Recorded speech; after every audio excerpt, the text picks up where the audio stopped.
सातवां प्रकरण। मेरे आत्मा के अनंत महासागर में संसार रूपी नौका मन रूपी वायु के वेग से चारों ओर घूमती है। संसारिक विक्षेप बने भी रहें तो भी मेरी क्या हानि है। इन नौका के घूमने से मैं आत्मा उसी प्रकार विचलित नहीं होता जैसे नौका के इधर उधर घूमने से समुद्र चलायमान नहीं होता। नौका समुद्र को क्षुब्ध नहीं कर सकती। मुझ आत्मा के अनंत महासागर में स्वाभाविक रूप से जल रूपी तरंगे चाहे उत्पन्न हों चाहे नष्ट होती रहें, मुझ में न तो कोई वृद्धि होती है और न कोई ह्रास होता है। मैं उनसे असंग रहता हूँ और मेरा अनंत अस्तित्व स्थिर रहता है। मेरे अनंत चैतन्य रूप महासागर में दृश्यमान जगत केवल कल्पना मात्र है। मैं स्वतः पूर्ण रूप से शांत और निराकार रहता हूँ। मुझ में कोई विकार नहीं होता। अपने निर्विकार रूप में मेरी स्थिति यथावत बनी रहती है।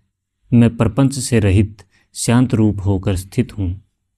आत्म भाव की कल्पना देहादिक किसी स्थूल रूप में करना सत्य नहीं है। आत्मा सदैव अनंत निराकार और असंग रहता है। मैं सदैव अनासक्त शांत और निष्काम रहता हूँ। आत्मा अनंत और निरंजन है। इस रूप में मेरी स्थिति यथावत रहती है। मैं आत्मा अलौकिक और चिद्मान हूँ। जगत के प्रपंच इंद्रजाल की तरह बनते बिगड़ते रहते हैं, इसीलिए मेरे ग्रहण करने और त्याग करने की कल्पना हो ही नहीं सकती। अतः आत्मा संबंध से रहित, इच्छा आदि से रहित और शांत स्वरूप है। आठवां प्रकरण। अष्टावक्र जी कहते हैं कि जब चित्त कुछ पाने की इच्छा करता है तो उसे न पाकर शोकातुर होता है। कभी त्याग करना चाहता है तो कभी पुनः ग्रहण करने की चाह करता है। पाने पर व्यक्ति हर्षित होता है और न पाने पर क्षुब्ध अथवा क्रोधित होता है। तभी वह बंधनग्रस्त होता है। यह इच्छा अनिच्छा ही बंधन का दुख का कारण बन जाती है। इस दुख से मुक्ति तभी मिलती है जब चित्त न तो इच्छा करे, न शोक करे और न त्याग की इच्छा करे। कुछ पाकर अति प्रसन्न न हो और इच्छित वस्तु न पाने पर क्रोध न करे। सभी स्थितियों में एक रस रहने पर ही पुरुष का मोक्ष हो जाता है। जब तक चित्त में आत्मा से भिन्न कुछ भी प्राप्त करने की आसक्ति रहेगी तब तक बंधन रहेगा। जब सब ओर से सभी दृष्टियों से अनासक्ति भाव आ जाएगा, वह किसी भी पदार्थ या विषय में आसक्त न होगा। तभी मोक्ष लाभ हो सकेगा। मुक्त होकर वह कदापि बंधनग्रस्त नहीं रहता। जब तक अपने देह का, अहम भाव का, मैं देह हूँ, इस दैहिक विषय का अभिमान चित्त में बना रहेगा, तब तक बंधन रहेगा।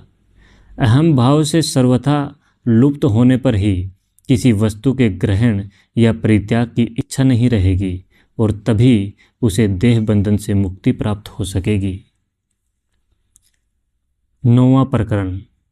अष्टावक्र जी वैराग्य के स्वरूप का वर्णन करते हुए कहते हैं, यह करना उचित है, वह करना अनुचित है आदि सभी द्वंद्वात्मक संशय किसी के कभी शांत नहीं होते। इनसे सर्वथा निवृत्ति पाना असंभव है। यह जानकर मनुष्य को चाहिए कि वह समस्त विषयों के प्रति त्याग प्रायण रहे। इनसे रहित होने का अतिशय आग्रह भी न करे और अतिशय आग्रह एवं तीव्र भावावेश से दूर रहे। तभी तू वैराग्य प्राप्त कर सकेगा। तू अर्वती है और मेरा हट किसी में भी नहीं है। हे शिष्य, संसार में शायद ही ऐसा कोई व्यक्ति हो जिसके मन में दीर्घ जीवन की, संसारी भोग भोगने की, सब कुछ देखने जानने की उत्कंठा आदि स्वाभाविक प्रवृत्तियां ना हो। यही सब जीवों के बंधन के कारण हैं। अतः इनसे विराग हुए बिना मोक्ष लाभ नहीं हो सकता। इनसे सर्वथा निवृत्ति पाने वाला मुक्त वैराग्यवान कोई विरला ही होता है। समस्त दृश्यमान जगत अनित्य है। तीनों प्रकार के दैविक, दैहिक एवं भौतिक संतोषों से पीड़ित है, निस्सार है और निंदनीय है। यह सब अपने ही अनुभव से जान लेने के पश्चात मनुष्य का मन संसारी विषयों के प्रति उदासीन हो सकता है। सब प्रपंच असार, तुच्छ, त्यागने योग्य हैं। ऐसा समझ लेने पर ज्ञानवान को किसी पदार्थ की इच्छा नहीं रहती। सुख दुख आदि द्वंद्व किसी खास काल अथवा अवस्था में नहीं व्यापते, अतः ऐसी कोई कालावधि नहीं जब मनुष्य को इन द्वंद्वों से छुटकारा मिला हो, और न इनकी कोई अवस्था होती है। इनसे सर्वथा मुक्त होना संभव नहीं, किंतु इतनी उपेक्षा करके संकल्प विकल्पों के आग्रह से उदासीन होकर प्रारब्ध कर्मानुसार प्राप्त भोगों को अनासक्त भाव निभाते हुए ही मनुष्य मुक्ति प्राप्त कर सकता है। महान योगियों एवं ऋषि महर्षियों में भी तर्क शास्त्र और कर्मकांड के विषय में मतभेद रहे हैं, और साधु संतों की विचार शैली भी अनेकाविध रही है। इन मतभेदों से उद्विग्न हुए बिना और इनकी उपेक्षा करते हुए अपने अंतर्ज्ञान से सब में समता स्थापित करके ही मनुष्य का मन शांत हो सकता है। जिसने विषय भोग त्याग स्त्रु मित्र को समान समझ के सच्चिदानंद रूप अपनी आत्मा का साक्षात्कार कर लिया है, वही सर्वथा निर्वेद होकर भाववेश का परित्याग कर समदृष्टि रखते हुए सदा चैतन्य रूप आत्म भाव से ही श्रद्धा रखने वाला मनुष्य स्वयं भी संसारी माया पास से मुक्त हो सकता है तथा औरों को भी भव सागर से बचाकर पार लगा सकता है। ज्ञान प्राप्ति के अनंतर गुरु शिष्य व्यवहार भी अर्थहीन हो जाता है, क्योंकि तब भेद बुद्धि समाप्त हो जाती है। व्यक्ति स्वयं ही अपना गुरु बन जाता है।